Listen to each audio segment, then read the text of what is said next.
cabdixamiid karazai waxa uu ka mid yahay farsamayaqaanada TV-ga Universal xaruntiisii magaalada Muqdisho haatanna waxaa lagu dabiibayaa isbitaal ku yaala magaalada Istanbul ee dalka Turkiga kadib markii gaarigiisa loogu xiray waxyaabaha qarxa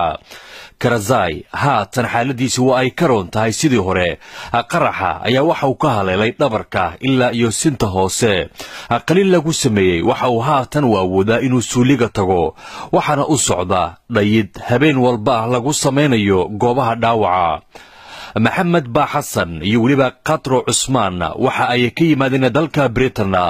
si ay u arkaan cabdixamiid karazai maanta waxaan soo booqanay walaalkeena karazai oo jooga isbitaalka ku yaala Turkiga alxamdulillah hadda waa dhaamaasii hore boqolkiiba waxaan ayba ugu barinaynaa insha Allah inta dhimanayna ilaahay caafimaad siiyo isbitaalka uu imaani maanta insha Allah ilaahay ducadana ka aqbala inkana soo duceeyo insha Allah qoyska cabdixamiid karazai oo ka walwalsan dhaawaca wiilkooda ayaa si ay niyadda ay ugu dhisto ayaa waxa ay qadro ay wacday hooyada dhashay cabdixamiid karazai oo ku sugan magaalada Muqdisho sheekadan ayaa dhex martay yarka telefoonkiisa waa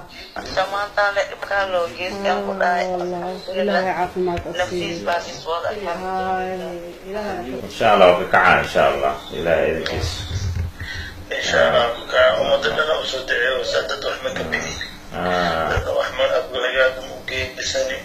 maxaa la sameeynaa shaqadiisu socdana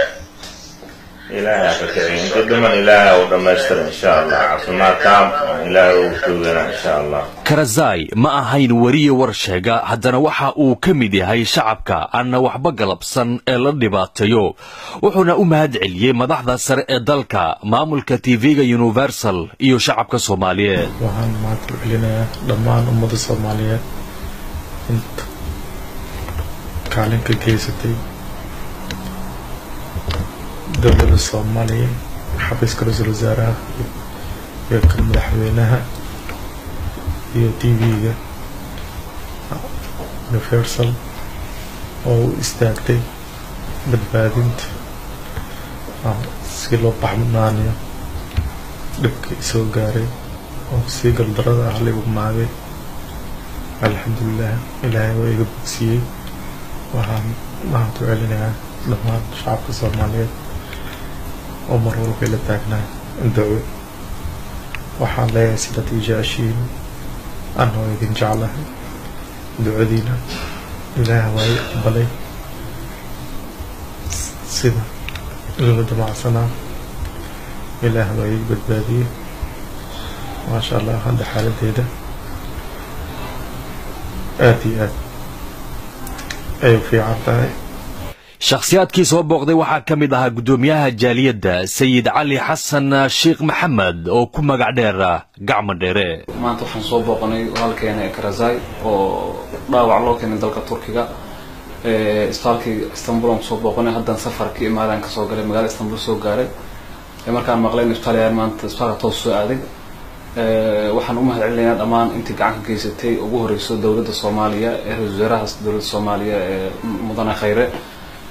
sidoo kale TV-ga Universal asan gacan weyn ka geystay iyo intii Soomaaliyeed oo soo duceysay iyo intii soo taakulaysay waxaan leenahay aad u mahadsantihiin hadda maanta karazai aad u fiican yahay qaleenkii ugu horeeyay waa lagu guuleystay maasha Allah maanta dareemihiisa aad u fiican yihiin gacantiisa dareemiyay waxa uu soo noqdeen inta dhiman asna waxaan leenahay inuu ilaahay u fududeeyo oo aan kuna u duceynaa haddaan nahay jaaliyadda deegaan dalka Turkiga karazai shalay iyo maanta farqi weyn ayaa u dhaxeeya caafimaad ahaan maanta ayuu roon yahay salmaan jamaal siciid TV-ga caalamiga Universal magaalada Istanbul.